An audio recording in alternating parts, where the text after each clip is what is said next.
비과세 받을 수 있고 새 아파트로 갈아탈 수 있는 그런 좋은 방법이 되지 않을까 싶습니다.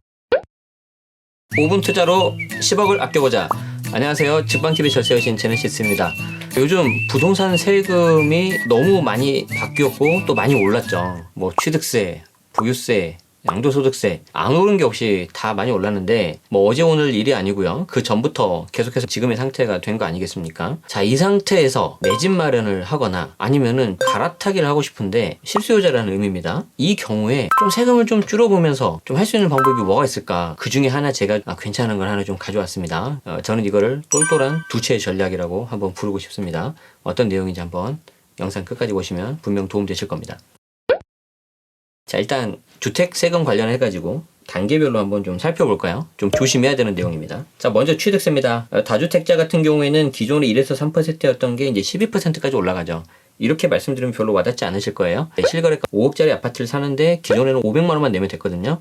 지금은 다주택자라면 무려 6천만 원 내야 됩니다. 조금 와 닿으시려나요? 그렇게 굉장히 많이 취득세가 올랐고요. 자, 보유세. 보유세는 결정적으로 공시가격이 계속 올라갑니다. 이 공시가격이 계속 올라가기 때문에 재산세 과표 그리고 종부세 과표 모두 다 오릅니다.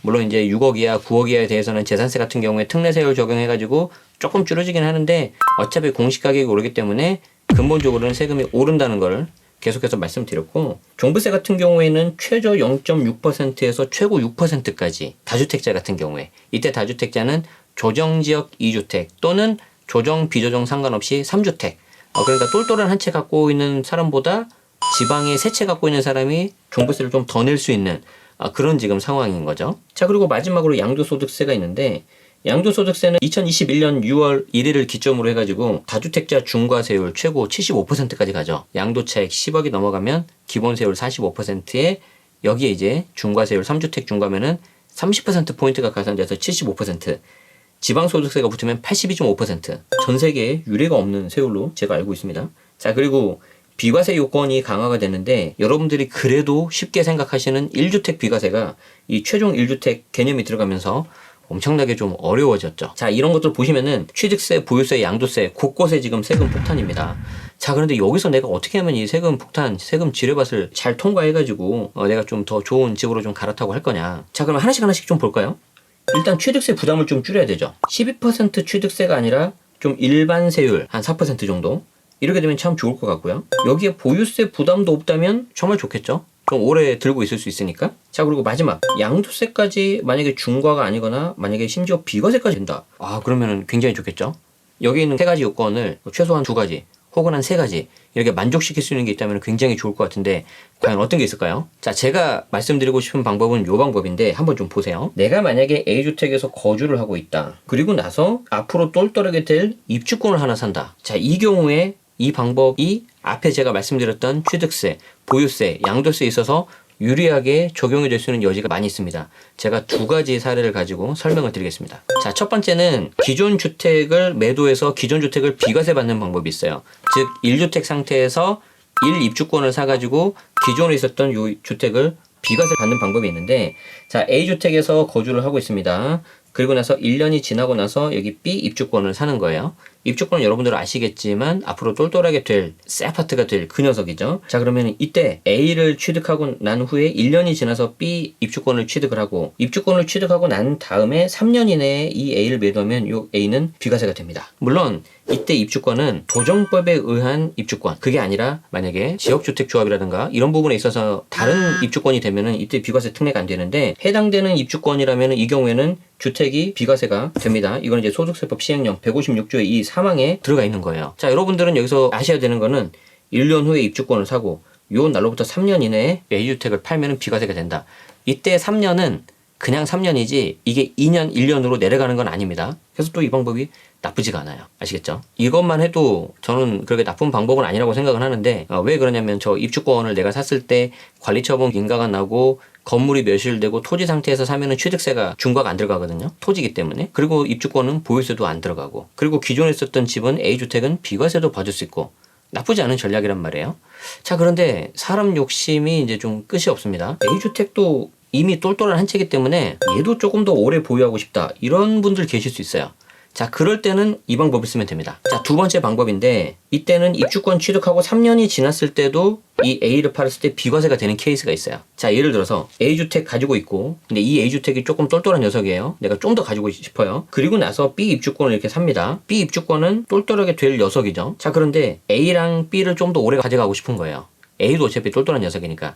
자, 그 경우에 B 입주권이 만약에 3년이 지나서 준공이 되고 그럼 이게 새 아파트가 되겠죠. 이 B 새 아파트가 되기 전에 A를 팔거나 아니면 새 아파트가 되고 나서 2년 안에 A주택을 파는 겁니다. 그리고 나서 여기 살고 있다가 B 입주권으로 전입을 하고 1년 이상 계속해서 거주를 하면은 이때는 A주택을 또 비과세를 받을 수가 있어요. 자, 그래서 A주택 취득하고 B 입주권을 취득한 다음에 B주택 완공 전 혹은 완공 후 2년 이내 A를 매도하고 B 완공하고 나서 2년 이내 전입 및 1년 이상 계속 거주하면은 A는 비과세가 가능하다. 이게 이제 소득세법 시행령 156조의 이 사항에 있는 겁니다. 앞에 있는 내용하고 약간 비슷한데 이거는 어떤 게 좀 다르죠?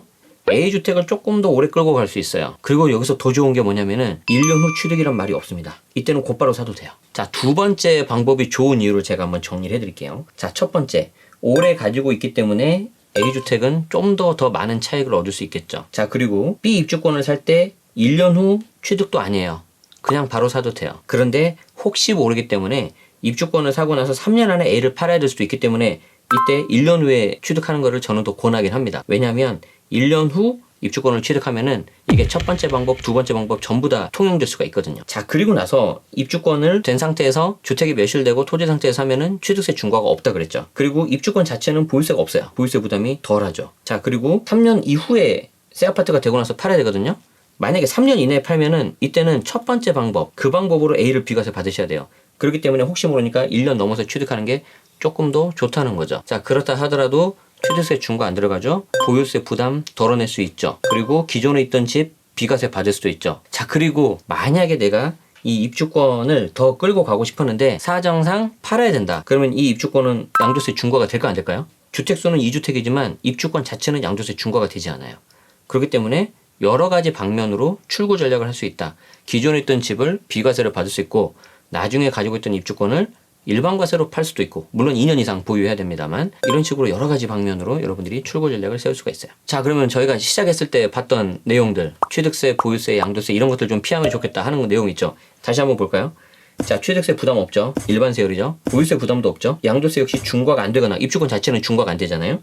그리고 기존의 주택은 비과세까지 가능하잖아요. 세 가지 모두 다 만족시킬 수 있는 방법이네요. 그쵸? 자, 그래서 저는 이 방법을 똘똘한 두 채의 전략이라고 부르고 싶습니다. 내가 가지고 있던 집이 이미 똘똘한 한 채인데 여기서 조금 더 차익을 보면서 좀 뭔가 오래 끌고 가고 싶은데 보유세 부담 없이 가지고 싶다. 그러면 그때 필요한 입주권을 매수를 해가지고 요 요건을 잘 갖춰 놓으시면은 나중에 기존에 있던 주택도 비과세 받을 수 있고 새 아파트로 갈아탈 수 있는 그런 좋은 방법이 되지 않을까 싶습니다. 물론 살짝 아쉬운 거는 있습니다. 이 기존에 주택이 있는 상태에서 이 입주권을 살 때 자금이 좀 많이 들어가요. 특히 이제 재건축 같은 경우에는 조금 더 많이 들어가고요. 그래서 이제 요즘에 재개발 쪽으로 인기가 많은 것 같습니다. 자, 특히 이제 재개발, 재건축 관련해서는 자, 직방TV에서 하고 있는 재개발의 신 프로그램도 한번 같이 보시면서 하시면 여러분들이 충분히 많이 시너지가 날 것으로 생각합니다. 자, 오늘 내용 도움되셨다면 좋아요와 구독 부탁드리고요. 알림 설정까지 하시면 계속해서 업데이트된 내용들을 손쉽게 받아보실 수가 있습니다. 어려운 내용이었지만 잘 활용해 보시면은 여러분들 절세 하시는 데 있어서 큰 도움 될 거라고 생각합니다. 똘똘한 두채 전략 잘 기억해 주시기 바랍니다. 네, 지금까지 직방TV 절세 여신 제네시스였습니다. 고맙습니다.